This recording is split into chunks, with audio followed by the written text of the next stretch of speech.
परमेश्वर का वचन एक बीज है जिसे विश्वास के साथ स्वीकार करके और उस पर चलकर हम फलवंत होते हैं। आशा है ये वचन भी आपकी जिंदगी में फल लेकर आए। आमीन। बाइबल कहती है आपको आत्मिक हथियार दिए गए ताकि आप शैतान के जलते हुए तीरों को बुझा सके, सब कुछ पूरा करके स्थिर रह सके। आमीन। आपको गैर भाषा के बारे में बताया गया कि अगर गैर भाषा आपके पास है तो आप परमेश्वर की भाषा बोल सकते हैं। जो शैतान ने छीना आप उसे वापस ले सकते हैं। जो शैतान आपकी लाइफ पे क्लेम करता है ये मेरा है, आप उसे वापस ले सकते हैं। और जो कुछ शैतान ने पकड़ा हुआ, कब्जा किया हुआ, आप उसे छुड़ाते हो जब आप गैर भाषा में बातें करते हो। ये हमने सुना हुआ है। आमीन। आत्माओं की परख के बारे में आपने सुना, हाँ या ना?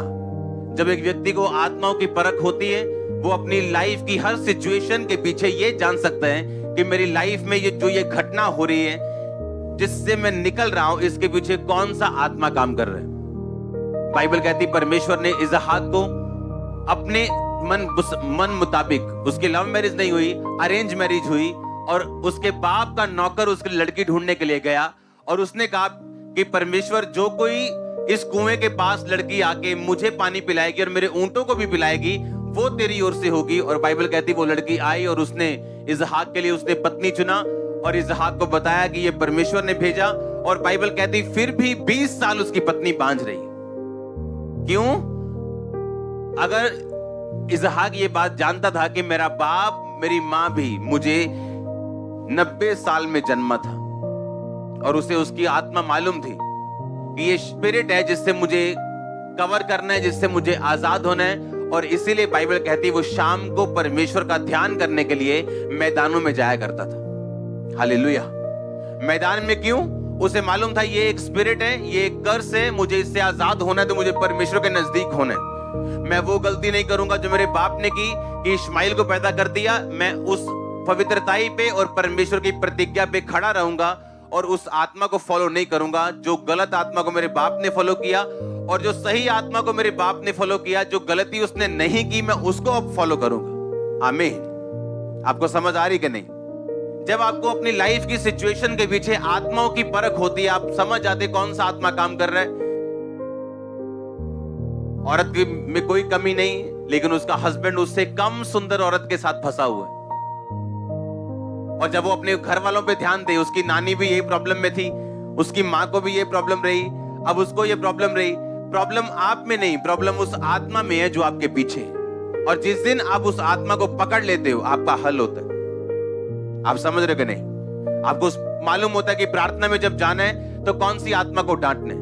और जब आत्माओं की परख नहीं होती आप फंसते। लोग गलत रिश्तों में जाते हैं क्योंकि आत्माओं की परख नहीं।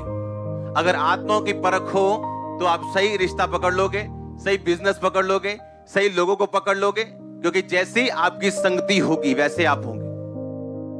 प्रभु यीशु मसीह जिस चेले को बोल रहे थे कि मैं तेरे पे कलीसिया बनाऊंगा, मैं तुझे महान करूंगा, तू सबका प्रधान होगा, सबका तू अगुवा होगा, 5 मिनट बाद उसी चेले को बोल रहे थे ओए शैतान मेरे सामने से दूर हो, तो मेरे लिए ठोकर का कारण है। जब उस चेले ने बोला था परमेश्वर तेरे साथ कभी ऐसा ना हो तू की क्रूस उठाए, यीशु मसीह ने कहा शैतान तो मेरे लिए क्या है?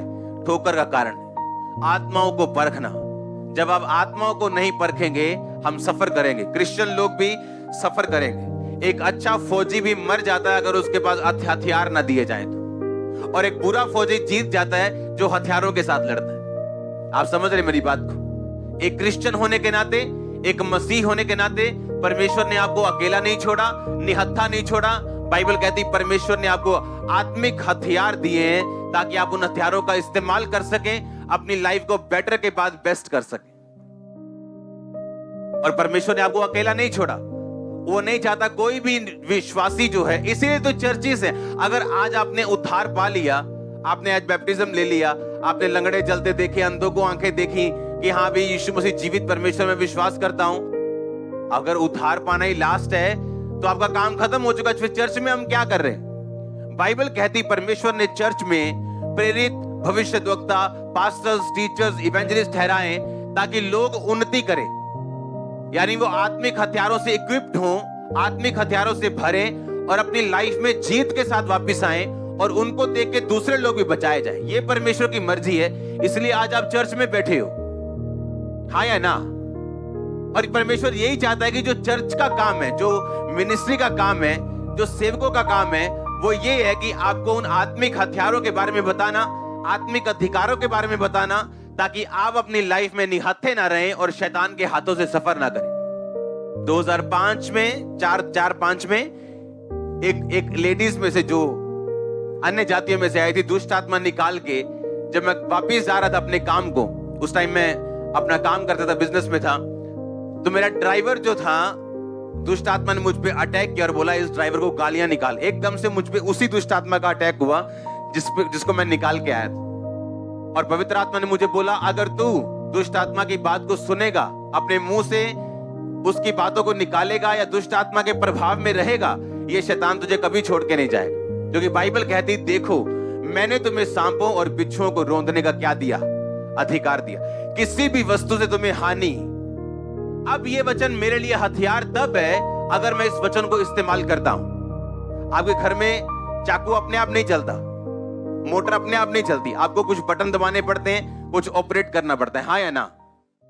और परमेश्वर ने मुझे बताया कि तूने अपने मुंह से यह निकालना है कि शैतान, ये शरीर परमेश्वर का है, मैं तुझे समर्पित नहीं करूंगा, तेरी कही हुई बातें नहीं बोलूंगा, खेलूंगा नहीं, जो कुछ तू करेगा कहेगा मैं कुछ नहीं करूंगा।